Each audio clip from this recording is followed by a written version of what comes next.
Hey, welcome. Today, we're diving into something pretty important, the invisible architecture that makes you trust the finance apps on your phone.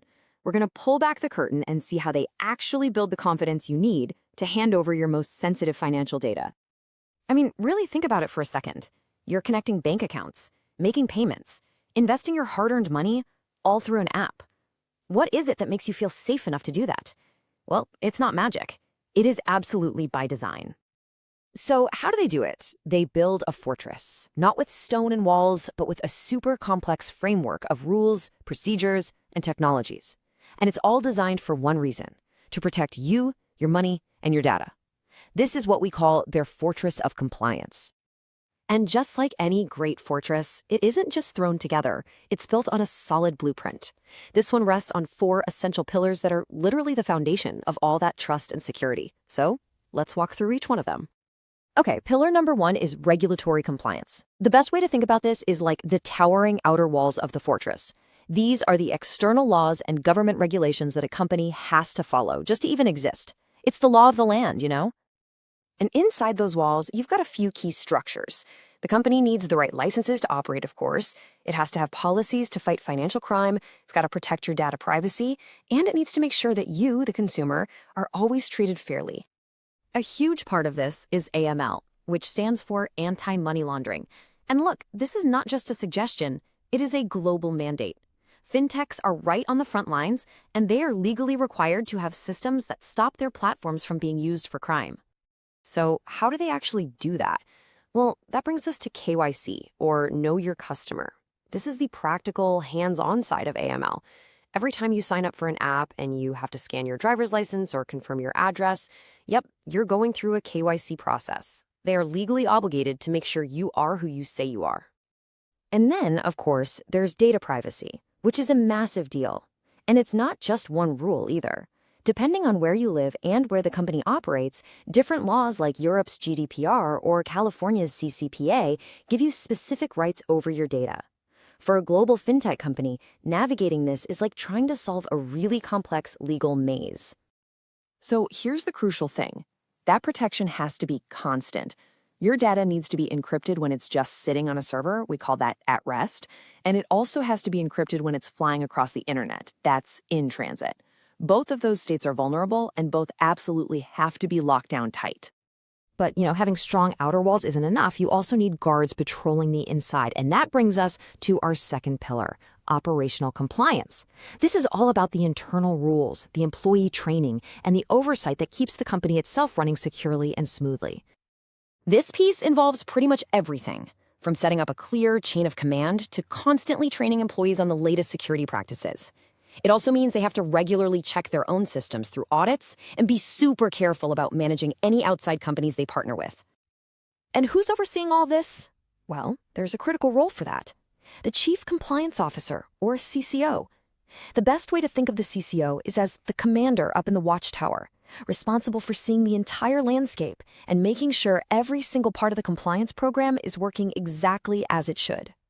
Most fintechs rarely work alone. They rely on partners for all sorts of things, like cloud hosting. So how do they make sure those partners are just as secure? Well, it's a pretty clear 3-step process. First, you investigate them thoroughly. Then, you lock down all the security requirements in a legal contract. And finally, you never stop monitoring them to make sure they're holding up their end of the bargain. All right, our third pillar brings us to technology compliance. If the first 2 pillars were all about laws and people, this one is all about the code. Now we're talking about the digital moats, the encrypted gates, and the AI-powered sentinels that make up the fortress's high-tech defenses. The very first line of defense is a secure network. This means using fundamental tools like firewalls to block any unauthorized traffic and really sophisticated intrusion detection systems that are constantly, and I mean 24/7, watching for any suspicious signs of an attack. Now, I want you to just look at this number for a second. 60%. This number represents one of the single biggest threats to any digital fortress, and it's something that is completely 100% preventable.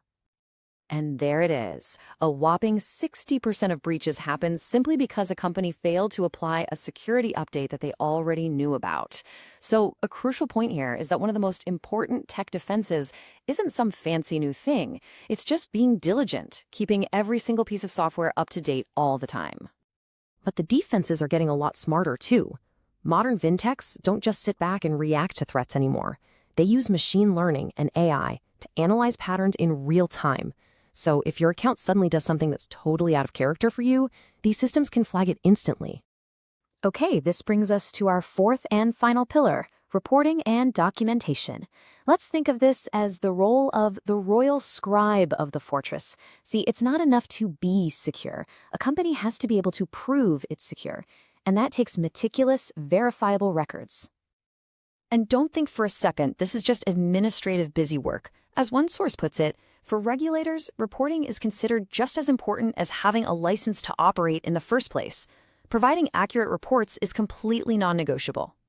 So, in practice, this means having solid processes for filing accurate reports on time, keeping customer records locked down and secure for years, and managing all their internal documents so that everybody is always working from the same up-to-date playbook. So we've walked through the four pillars: the outer walls of regulation, the internal guards of operations, the high-tech defenses of technology, and the royal scribe of documentation. So why does this whole fortress concept matter so much?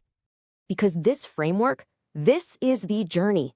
Building and maintaining this fortress of compliance is exactly what separates a flash-in-the-pan startup from an enduring, trusted financial institution.